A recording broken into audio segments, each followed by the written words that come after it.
बेल काले होई रिहाई औते बहरी दे अब सिस्टम हिलाई रे सुन हो गई बेल काले होई रिहाई औते बहरी दे अब सिस्टम हिलाई ज्यादा चढ़ल बाटे गरमी उतार दे बरे जदि हमारा से बेटा उलझबे के बीचे बीचे हम फाड़ दे हमरे जदि हमारा से बेटा उलझबे के बीचे बीचे हम फाड़ दे हमरे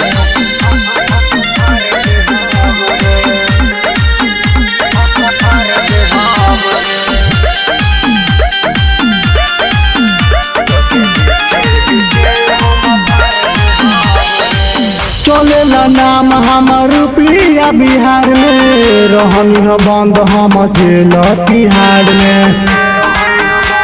बाबू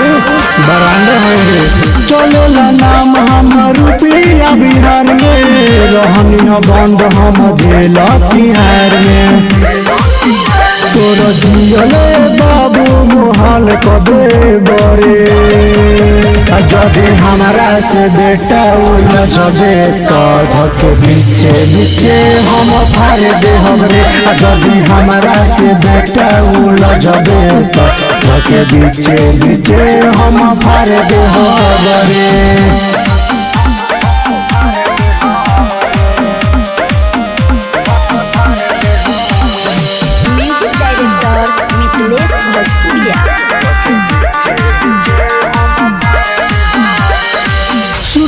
सिपू के खिलाफ जदि आईबे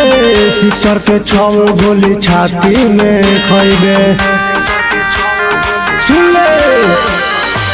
सुतर सिपू के खिलाफ जदि आईबे सिक्सर के 6 गोली छाती में खइबे जने तेवर देखाओ बरनी झाड़ दे बरे जदि हमारा से बेटा उलझबे के बीचे बीचे हम फाड़ दे हमरे जदि हमारा से बेटा उलझबे